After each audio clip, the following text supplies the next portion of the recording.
मूलकरांचा घागर मोर्चा धडकला, मुख्याधिकाऱ्यांना निवेदन दिला, तीव्र आंदोलनाचा इशारा. मूल उन्हाळ्यात मूल शहराला पाणीपुरवठ्यासाठी वणवण करावी लागत असल्याने संतप्त झालेल्या मूलकरांनी आज रस्त्यावर उतरून नगरपालिकेला धारेवर धरले. भारतीय जनता पार्टी मूलच्या वतीने आयोजित घागर मोर्चाला महिला भगिनींचा चांगला प्रतिसाद मिळाला. सकाळी 11 वाजता रामलीला भवनपासून सुरू झालेल्या या मोर्चात डोक्यावर रिकामा घागरी घेऊन महिला भगिनी व नागरिक सहभागी झाले होते. पाणी ही जीवनाची गरज, हक्क आमचा, न्याय तुमचा या घोषणांनी मूल शहर दणाणून गेले होते. रामलीला भवन ते नगरपरिषद कार्यालयापर्यंत निघालेला हा मोर्चा महिलांच्या सहभागामुळे विशेष चर्चेत राहिला. उन्हाची तीव्रता असतानाही माता भगिनींनी घागरी हातात धरून पाणी टंचाईचा प्रश्न अधोरेखित केला. नगरपरिषद कार्यालयासमोर आंदोलनकर्त्यांनी जोरदार घोषणाबाजी करत मुख्याधिकाऱ्यांना निवेदन दिले. आंदोलनकर्त्या महिलांनी सांगितले की आम्हाला टँकरच्या रांगेत उभं राहून जगायचं नाही. आम्हाला नळाला नियमित पाणी हवंय. पाणी हा आमचा मूलभूत हक्क आहे. प्रशासनाने तातडीने पाणी पुरवठा सुरळीत करावा, अन्यथा हा आक्रोश आणखी तीव्र होईल. भाजप पदाधिकाऱ्यांनी इशारा दिला की मूल शहरातील पाणी पुरवठा सुरळीत करा, नाहीतर जनतेचा आक्रोश सहन करावा लागेल. आजच्या मोर्चामुळे मूलकरांच्या प्राणी प्रश्नाची व्यथा पुन्हा एकदा ऐरणीवर आली आहे.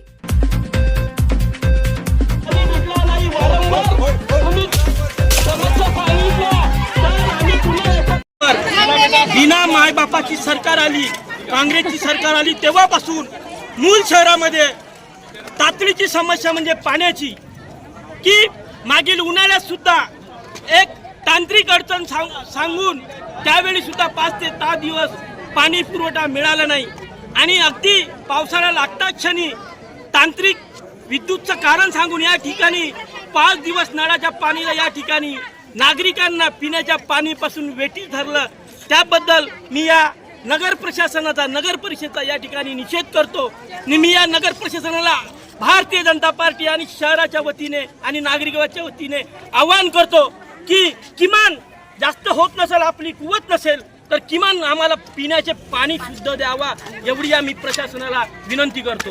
यापूर्वी आज 5 दिवसापासून आपल्या नळ पाणी आणि आजचा 6वा दिवस आहे. पाणी पुरवठा बंद झालेला आहे. मूल नगराचा पाणी पुरवठा बंद झालेला आहे. आज आम्ही इथे लोक आलेले आहोत. यात फक्त 5% असे आहेत की ज्यांच्याकडे पाण्याची सोय आहे, पण यातले 80-90% महिला ज्या आल्या आहेत त्यांच्याकडे पाण्याची सोय नाही, त्यांच्याकडे बोरिंग नाही, विहीर नाही. मग हा सगळ्यात मोठा प्रश्न आहे.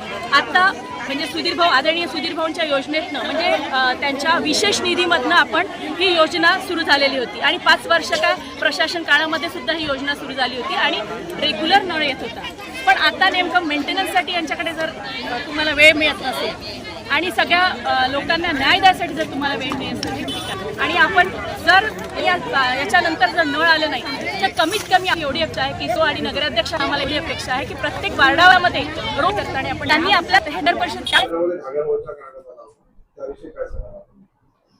बघा, नैसर्गिक आपत्ती ही सांगून येत नाही, त्यामुळे ह्या अशा तांत्रिक अडचणी किंवा नैसर्गिक आपत्ती येणारच.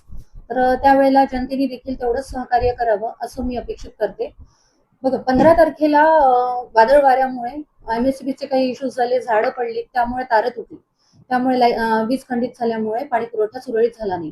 परंतु त्यानंतर व्होल्टेज फ्लक्च्युएट झाल्यामुळे देखील दुसऱ्या दिवशी पाणी पुरवठा आम्ही व्यवस्थित रीतीने देऊ शकलो नाही.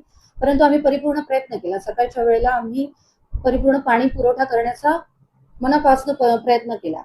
तसेच 16 तारखेला हा इश्यू झाल्यानंतर प्रशासन काळात पाणी पुरवठ्याकडे जरा थोडं दुर्लक्षित झालं, त्यामुळे कदाचित हा विषय एक्सटेंड झाला आहे. परंतु आम्ही सुरळीत पाणी पुरवठा आणण्याचा प्रयत्न करू. आणि तसेच 28 कोटीची जी पाणी पुरवठा योजना जी पूर्वीच्या काळात म्हणजे भाजपच्या काळात झाली होती, त्यावेळेला जे मीटर बसवले होते त्याबद्दल सखोल चौकशी करून त्याबद्दल काय आहे पूर्ण सखोल माहिती घेऊ आणि जे काही झालं असेल भ्रष्टाचार म्हणा किंवा काही, ते सगळ्यांच्या समोर आणून जनतेच्या एवढंच सांगतो. धन्यवाद.